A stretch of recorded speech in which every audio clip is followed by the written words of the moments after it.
हमारे चचा हैं जीतन राम मांझी चचा। चाचा है। चचा हैं हमारे, और दलित के बहुत बड़े मसीहा। तो पूरा बोलते हैं, आवाज उठाते कहते हैं वही, लेकिन हैं किसके मसीहा? अपने परिवारों के मसीहा। मतलब मौका मिलते परिवार को इन बेटा मंत्री, अपने भारत सरकार के मंत्री, और बताइए SC/ST आयोग का उपाध्यक्ष बनाए अपने दामाद को। एकदम उन्होंने सही कहा। हाँ। बिल्कुल उनको बिहार बुला रहा है। एक भाई और एक आध दो परिवार में जो लोग बचे हुए हैं, अगर बिहार आएंगे नहीं, ऐसा बोलेंगे नहीं, तो उनके परिवार के लोग और कैसे एडजस्ट होंगे? तो वो पासवान दलित का आवाज नहीं उठाते? आप फिर से यही बोल रहे हैं? उठाते तो उनके बहनों ही चेयरमैन बनते, कोई गरीब का बेटा न बनता। रिकॉर्ड निकाल के देखिए तो कि जब 17 महीने की सरकार थी, तेजस्वी जी ने किसको किसको बनाया था? कोई यादव को बना दिया था क्या?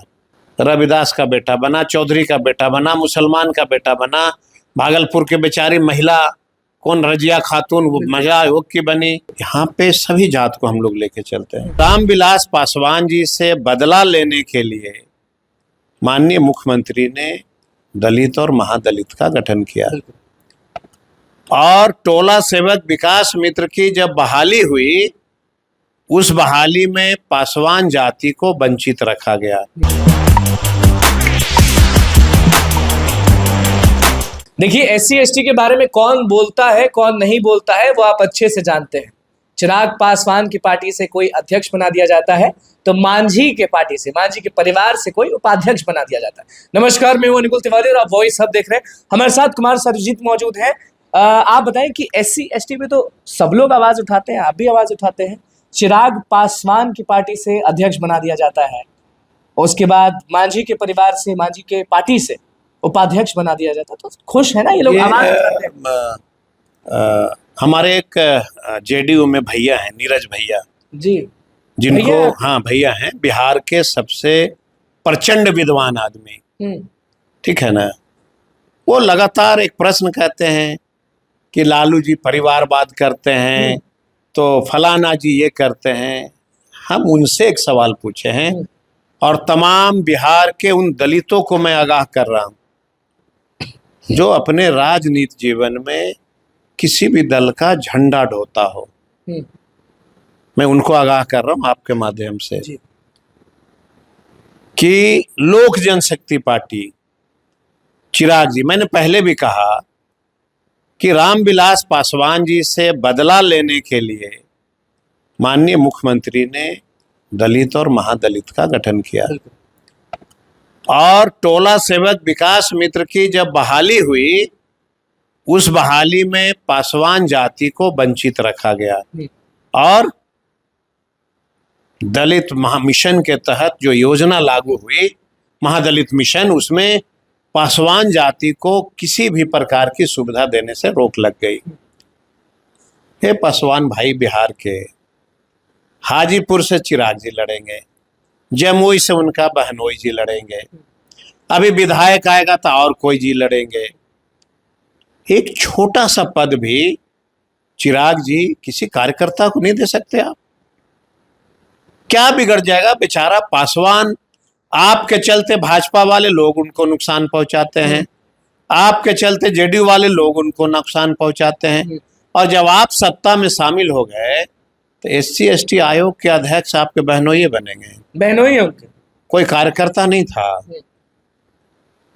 बिहार का कोई तो कार्यकर्ता होगा पासवान समाज में, योग्यता होगा अपने जी में। हम तो सैल्यूट करते हैं हर दलित में योग्यता हो, लेकिन क्या चिराग जी के पार्टी में बहनोई और भाई और जीजा जी और साला ही का खाली रहेगा सब कुछ?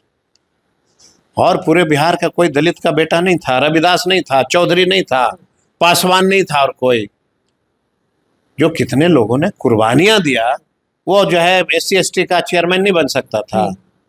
हमारे चचा हैं जीतन राम मांझी चचा। चाचा है। चचा हैं हमारे, और दलित के बहुत बड़े मसीहा। तो पूरा बोलते हैं, आवाज उठाते हैं? कहते हैं वही, लेकिन हैं किसके मसीहा? अपने परिवारों के मसीहा। मतलब मौका मिलते परिवार को इन बेटा मंत्री, अपने भारत सरकार के मंत्री, और बताइए SC/ST आयोग का उपाध्यक्ष बनाए अपने दामाद को। तो SC/ST और पूरे बिहार में मांझी समाज का नेता नहीं था कोई। और भाजपा वाले साथी आप भी वही कर रहे हो, साथ देते हैं आप लोग, जेडीयू के लोग भी, आप लोग भी वही कर रहे हैं। साथ दे रहे। दामाद बना, बेटा मंत्री, खुद मंत्री, और भी परिवार के कई लोग एमएलए, एगो छोटा कार्यकर्ता को देना था आयोग में, वो भी दे दिया अपना दमादे को। बना दिया उपाध्यक्ष। बात अपने पाप का चोला लोग पहनते हैं, और रोज हम ही लोग के पार्टी में जो है कहेंगे ऐसा है तो वैसा है। जरा रिकॉर्ड निकाल के देखिए तो कि जब 17 महीने की सरकार थी जी। तेजस्वी जी ने किसको किसको बनाया था? कोई यादव को बना दिया था क्या? रविदास का बेटा बना, चौधरी का बेटा बना, मुसलमान का बेटा बना, भागलपुर के बेचारी महिला कौन रजिया खातून वो मजा योग की बनी। तो यहाँ पे सभी जात को हम लोग लेके चलते हैं। अब चिराग जी अपने मंत्री हैं और खुद जो है सो एमपी हैं, एक और बहनोई एमपी हैं, फिर एगो बहनोई को चेयरमैन कहते हैं कि बिहार मुझे बुला रहा है, अब मुझे बिहार पे ध्यान देना है। एकदम उन्होंने सही कहा। हाँ। बिल्कुल उनको बिहार बुला रहा है। एक भाई और एक आध दो परिवार में जो लोग बचे हुए हैं, अगर बिहार आएंगे नहीं, ऐसा बोलेंगे नहीं, तो उनके परिवार के लोग और कैसे एडजस्ट होंगे? तो वो पासवान दलित का आवाज नहीं उठाते? आप फिर से यही बोल रहे हैं। उठाते तो उनके बहनों ही चेयरमैन बनते, कोई गरीब का बेटा न बनता। अरे कोई बिहार का पासवान बनता कि नहीं बनता? आप गरम क्यों रहते हैं चिराग पासवान पे? यही मेरा सवाल है। मेरा भाई है, हम गरम नहीं होते हैं, हम न्याय की बात करते हैं। हमने अपने पिता की कुर्बानी नहीं दिया था उस दल में, क्या हुआ हमारे साथ? आप तो उसी में थे। हमने भी अपने पिता की कुर्बानी दिया था, क्या हुआ हमारे साथ? क्या किया उन्होंने? सवाल गर्म होने का नहीं, सवाल अगर न्याय मांगना, अगर आपको अच्छा नहीं लगता तो हम इसमें क्या कर सकते हैं? हम तो बिहार के तमाम पासवान जाति, रविदास, चौधरी, ये समाज के लिए मैं न्याय मांग रहा हूं कि अगर तुम भारत सरकार में मंत्री हो तो अपने बहनोई को चेयरमैन बनाने के बदले किसी बिहार के पासवान को बना देते। मांझी जी हमारे चचा जान, अपने दामाद को बना दिया। और गया जिला में कोई मुसर नहीं था क्या? हरि मांझी नहीं थे, विजय मांझी नहीं थे, बहुत तरह के मांझी लोग थे। तो ये लोग बने हैं तो ऐसे आगे बढ़ेगा ना कि नहीं बढ़ेगा? अब तो वही बता सकते हैं भाई। इन लोगों ने सब प्रचंड विद्वान को देख के बनाया है। बिल्कुल। देखिए, परिवारों के लिए कभी भी राजनीति नहीं होती है, समाज के लिए कर जाती, समाज को लेके चलना चाहिए ना। बहुत अच्छी बात कह दिया है कुमार सरजीत ने। और चिराग पासवान को किस तरह से बोले हैं, मांझी को किस तरह से बोले हैं, और नीरज जी जो परिवारवाद पर बोलते रहते हैं, उनको आईना दिखा दिया है कुमार सरजीत ने। तो बस हमारे चैनल को सब्सक्राइब करें, को लाइक करें। कैमरा के साथ धन्यवाद।